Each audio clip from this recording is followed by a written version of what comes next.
this is the video review for Transformers Prime Cliffjumper. He is part of, it's essentially part of Wave 1, but he is actually Wave 1.5 because he's not in the original Wave 1 cases. He is in a revision case. Apparently he was originally going to be part of Wave 2, but decided to make him part of Wave 1. So I got this guy, I got him in the mail a few days ago because obviously he's not out of the United States retail yet. He rolls really well if you get him transformed properly because it's quite easy at times to have just one thing off with these little sections right here, just not having them pegged in very correctly, which it's not a hard thing to do, it's easy to mess up. So it's just kind of how you transform him. But there he is. The only real flaw on mine is that little tiny bit of missing red paint, which a red Sharpie can take care of that. He's got a silver Autobot symbol there, you know. As you can see, there's his head under there, there's his arms, but his legs are actually somewhat hidden. As you can see on the front, he's got the nice silver grille, got the blue headlights, they're soft plastic, but they're still very sharp horns. Yeah, and then he's got some silver on the back. So, to transform him, there we go. Sorry, I had to get in a bit of position back here. To transform him, it's relatively easy. You just want to unpeg what will be his legs there, and just rotate them around like that. And then take that and take the legs and fold them in like that. Like that. Then you want to fold the foot out like that, fold in this little tiny piece of the window, and then connect the legs together.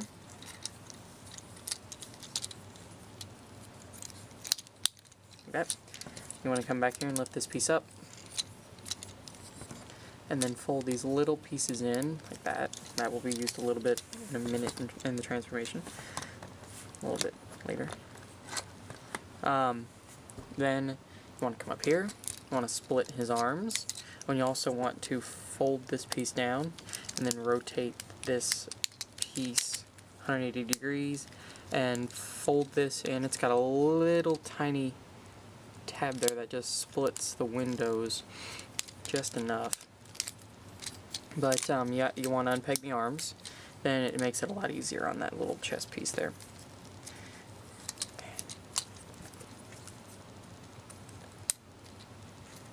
It's being difficult now all of a sudden. There we go. I got it. Then you want to fold the arms down like that. Close them up. Then rotate these fists, rotate his hands around. Fold these pieces up like that. Do the same thing with this.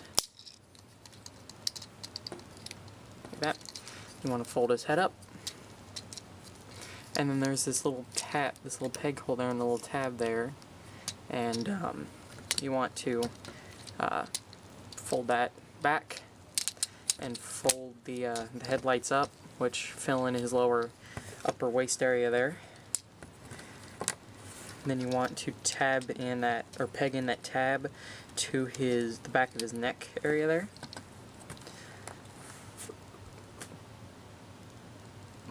And then there you have Transformers Prime Cliffjumper in his robot mode.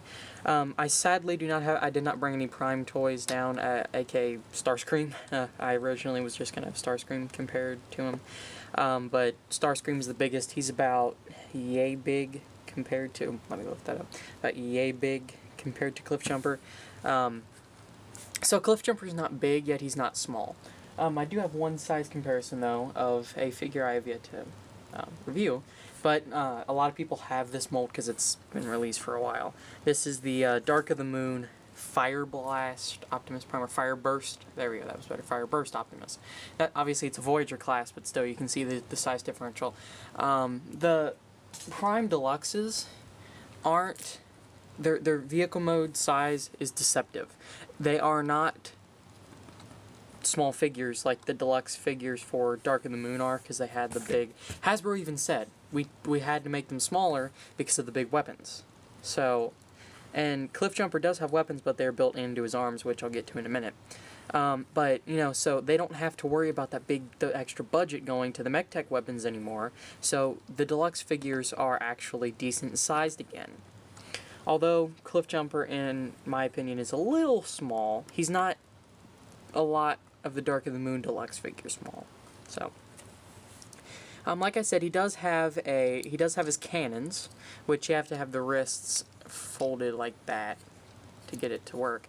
Then you just want to fold the wrist in like that and then close it back up, and you have his little three cannons there on one arm. Each arm does have it, but I'm only going to put it on one arm, which that is show accurate to the show, because the Robots in Disguise version, which comes out in I believe March, that has a actual weapon. It does not come with the cannons, because it is a separate mold, which I think each figure has its own right of show accuracy, but you know, and I don't have that other Cliffjumper yet, but this Cliffjumper I absolutely fell in love with the minute I saw pictures of it, and I knew I had to have it as soon as I possibly could, which made me get it from out of country, although Canada.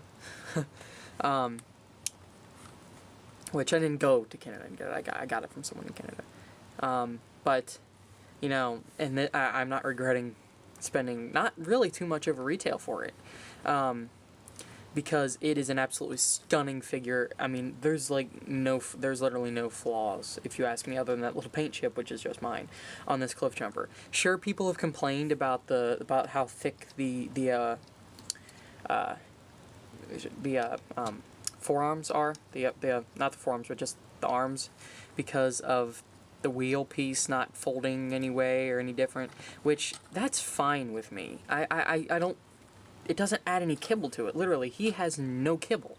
And people's biggest complaint is the hollow chest, which, you know, if you look at it from what 99.9% of the time you're going to look at it from straight, it doesn't look that bad. It doesn't look like it's hollow, because the back pieces kind of give it a bit of a back piece.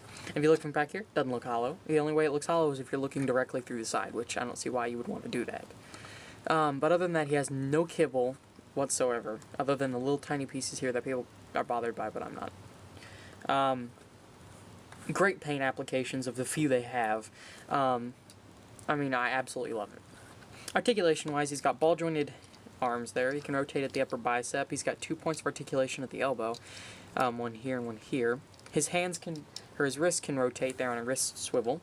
His head can rotate a full 360 degrees, and it's on a weird joint, so when it's up, it goes up at an angle. No waist articulation. No waist articulation. Well, there would be waist articulation, except for the fact of this piece. It's still part of the waist, so you can't really rotate it. It is be able to, but it's for the transformation. Ball jointed legs. He can rotate at the knee there, and he's got ball joints on his feet, but you really kind of need those for him to stand. So all in all, it is a very great figure, and I highly recommend him. And I hope he gets released soon enough over here in the U.S. for people to get, because, you know, he's an absolutely great figure. Now, I just wish Hasbro would, in the United States, would release the Entertainment Pack, the Voyagers, and the Terracon Cliffjumper, which is just a remold of this, and then the Viacon, because those are the figures I need of the first edition line. So, you never know. So, I hope to see those sometime next month. So, there you guys have it. An absolutely stunning figure in Transformers Prime, Cliffjumper.